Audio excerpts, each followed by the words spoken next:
CPT মার্কেটের সভা নবনির্বাচিত তমলুক সাংগঠনিক জেলার সভাপতি মাননীয় সাংসদ দুজনকে সম্বর্ধনা দেওয়া হবে।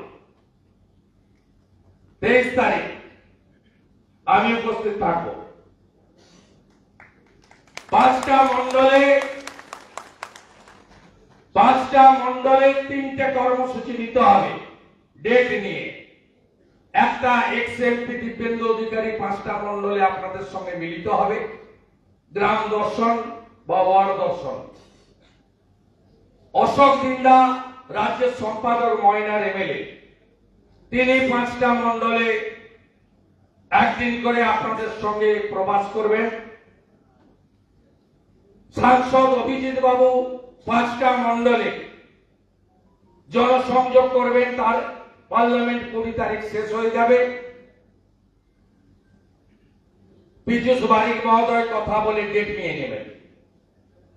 দিব্যেন্দু অধিকারীর কাছ থেকে, অশোক দিন্দা ভারতীয় ক্রিকেট দলের প্রাক্তন সদস্য এমএলএ সম্পাদকের কাছ থেকে এবং সাংসদ অভিজিৎ গাঙ্গুলির কাছ থেকে 5টা মন্ডলে আমি আমার সময় মতো 23 তারিখের আগে কেবলমাত্র ওই মন্ডলের অ্যাক্টিভ সদস্যদের সঙ্গে কোন একজন অ্যাক্টিভ সদস্যের বাড়িতে একটু বসার জায়গা যার বাড়িতে আছে, এসি লাগবে না, উঠান থাকলেই হবে, সেখানে চা চক্রে আমি মিলিত হব।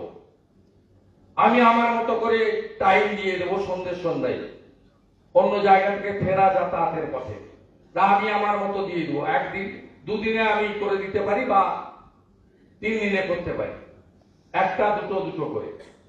এই কর্মসূচি শেষ হওয়ার পরে 23 তারিখে সকলে বিকেল বেলা জমায়েত করবেন ক্ষুদিরাম স্কয়ারে। 18 তারিখে উচ্চ মাধ্যমিক শেষ হয়ে যাবে, মাইক ব্যবহারের অনুমতি পাবেন এবং একটা বড় সমাবেশ সিপিটি মার্কেটে হবে। আর শ্রীরাম যে রামনবমী জন্ম আমাদের উৎসব কমিটি তৈরি হয়, হলদিয়াতে আছেন আমাদের পরিবারের লোকরা আছেন যারা রামনবমী সংগঠিত করেন, আছেন তো? আপনারা কালকে ইন্টিমেশন দিয়ে দিবেন। বর্ণাঢ্য শোভাযাত্রা হবে এবং 5টার সময় শোভাযাত্রা বেরোবে। আমি সকালে নন্দীগ্রামে রাম মন্দিরের শিলান্যাস করব। সোনাচূড়াতে 3.5 বিঘা জমিতে রাম মন্দির তৈরি শুরু হচ্ছে। আগামী 6 তারিখে রামনবমীর দিন জায়গা সংগ্রহ হয়ে গেছে, ডিড হয়ে গেছে, জায়গা ভরাটের কাজ শুরু হয়ে গেছে, প্ল্যান সব জমা পড়ে গেছে। ওরা বড় রাম মন্দির তৈরি হচ্ছে 3.5 বিঘা জমিতে সোনাচূড়া গ্রাম পঞ্চায়েতে। তারপরে নন্দীগ্রাম জানকী ডাক মন্দিরের অনুষ্ঠানে আমি থাকবো। 3টের সময় আমি মেছে যাই রাম নবমীর উৎসবের মিছিল সূচনা করে দিয়ে আমি হলদিয়া চলে আসব। হলদিয়ার মিছিল শুরু হবে বিকেল 5টার সময় গিরিশ মোড়ে। বর্ণাঢ্য মিছিল করতে হবে। পার্টির মঞ্চ থেকে আর আলোচনা করছি না। এর মধ্যে একদিন দুর্গাচক সাংসদ কার্যালয়ে এসে আমি আপনাদের নিয়ে বসে, উৎসব কমিটিকে নিয়ে বসে করে দেব। যেখানে যত ধ্বজ লাগবে গৌরবের কাছ থেকে সংগ্রহ করে নেবেন, একজন সাজিয়ে দেবেন। কোন হিন্দু এলাকায় রামনবমী উপলক্ষে গেরুয়া ছাড়া আর কিছু যেন চোখে না পড়ে। বাড়িতে বাড়িতে ধ্বজ উত্তোলন করার কর্মসূচি নেবেন। সময় এসেছে হিন্দুদের তাকত দেখানোর। রাজি তো? রাজি? রাজি? লড়বেন তো? এই লড়াই আমাদের জিততে হবে। বাকি আমি চা খেতে খেতে বলে দেবো ইতিহাস। আপনি অপরাজয় নন মাননীয়া। আপনার মামা প্রশান্ত দাসকে দিয়ে আপনাকে আমি কাউন্সিলরে হারিয়েছি। আপনি একটা কর্মসূচি করতে দেননি হলদিয়াতে কাউকে।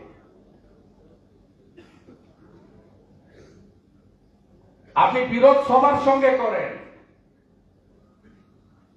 লক্ষণ শেঠ আপনাকে সৃষ্টি করেছে, তার সঙ্গে বিরোধ করেছেন। এক একজনের থাকে এসব অভ্যাস। আর আমি যেদিন যোগ দিই বিধায়ক পদ ছেড়ে, উনি এত লোভী বিধায়ক পদ রেখে জয়েন করেছিলেন। তফাৎ আছে আমার সঙ্গে ওনার। আমি Suvendu Adhikari 2020 23শে November HDA chairman থেকে পদত্যাগ করেছি। 27শে নভেম্বর পদত্যাগ করেছি মন্ত্রিসভা থেকে।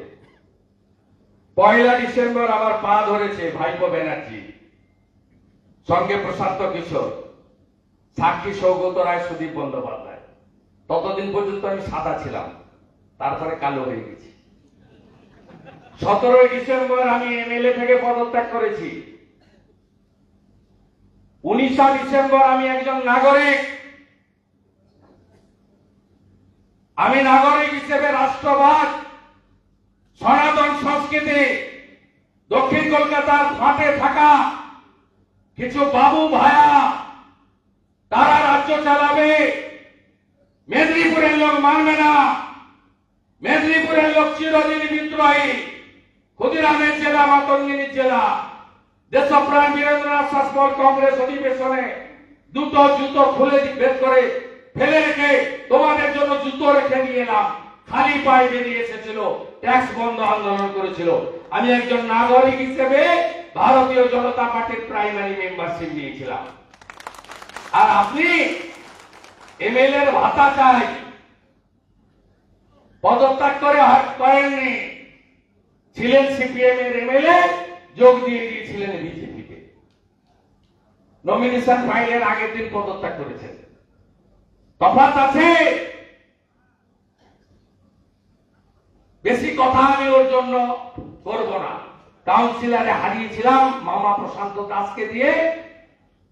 হলদিয়ার কোন ভূমিপুত্র ভূমিকন্যাকে দিয়ে বিজেপি আপনাকে হারাবে, বিজেপি আপনাকে হারাবে, বিজেপি আপনাকে হারাবে, বিজেপি আপনাকে হারাবে। হিন্দুদের মাটি দুর্জয় ঘাটে বুঝে নিবে দুর্বৃত্ত। রাজি তো লড়াইতে? রাজি তো? লড়াই হবে, বাকি কথা চা খেতে খেতে হবে।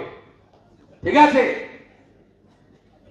দোল পূর্ণিমা, রাধা মাধবকে প্রণাম জানিয়ে দোল খুব ভালো কাটুক আপনাদের।